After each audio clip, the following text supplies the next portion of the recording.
যার জন্য আমি জীবন দিতে রাজি, তার জন্য আমি একটু কষ্ট করতে পারবো না কেন?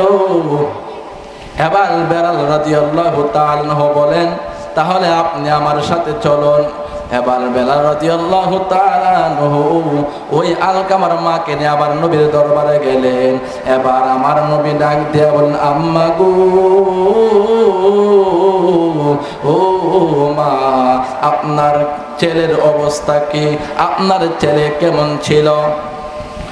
ওই মা ডাক দিয়ে বলেন, ইয়া রাসূলুল্লাহ, ইয়া হাবিবাল্লাহ, নবী গো, ও মায়ার নবীজি, আমার আলকামা অনেক ভালো ছিল। আমার আলকামার জীবনে নামাজ কাজা হয় নাই, আমার আলকামার জীবনে কোনো গুনাহ করে নাই। আমার আলকামা সে বেশি বেশি দান সদকা করতো। এবার আমার নবী ডাক দিয়ে বলেন, মা, তাহলে তার জবান দিয়ে কেন কালিমা বের হয় না? ও মা, নামাজ রোজা সব ঠিক আছে, তারপরও কেন তার মুখ দিয়া, তার জবান দিয়া কেন কালিমা বের হয় না? ও নোয়াগার আব্বাজিরা, তুমি মা বাবার কষ্ট দিয়া মক্কা মদিনা যাইয়া হজ করবা, তোমার এই হজ তোমার কবুল হবে না। জোরে কোন ঠিক কিনা? মারে কষ্ট দিয়া তুমি ফির সাহেবের দরবারে বড় বড় মাছ লইয়া, বড় গরু লইয়া যাইবে গা, এটা কি হবে? আগে হলো মা, আল্লাহর পরে নবী, নবীর পরে মা, তারপরে উস্তাদ পীর।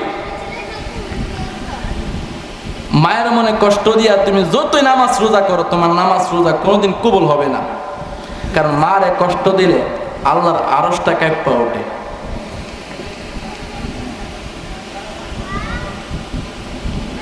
এবার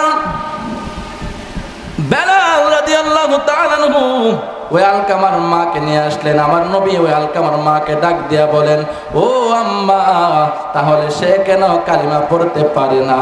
এবার আমার নবী ডাক দিয়া বলেন, ও আলকামার মা, আগে বলুন না আপনার সাথে তার সম্পর্ক কি?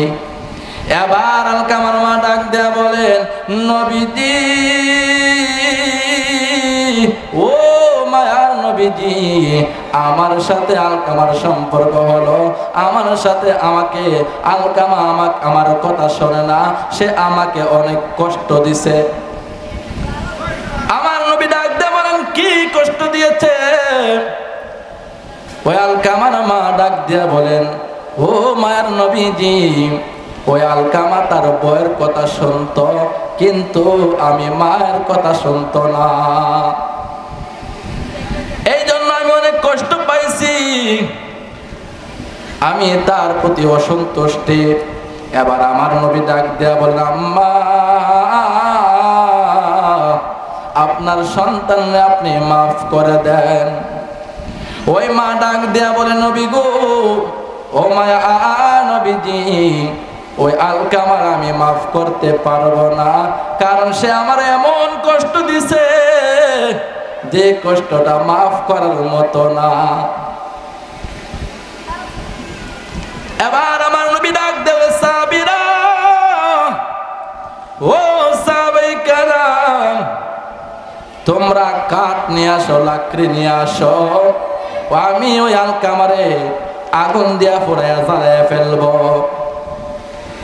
এবার ওই সাহাবারা যখন কাঠ আনতে গেলেন, লাকড়ি আনতে গেলেন, ওই মা ডাক দিয়া বলেন, কারণ মায়ের মন কিন্তু সন্তানের জন্য নরম হয়ে যায়, মায়া লেগে যায়। ওই মা ডাক দিয়া বলেন, নবী গো, ও মায়া নবীজি, আমি মায়ের সামনে আপনি কেমনে আমার সন্তানরে আগুনে পোড়াইয়া ফেলাইবেন?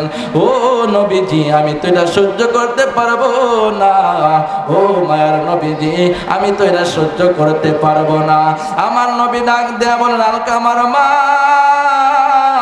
আমি এই দুনিয়ার আগুনে জ্বালায় ফেলবো, এটা আপনার সহ্য হবে না।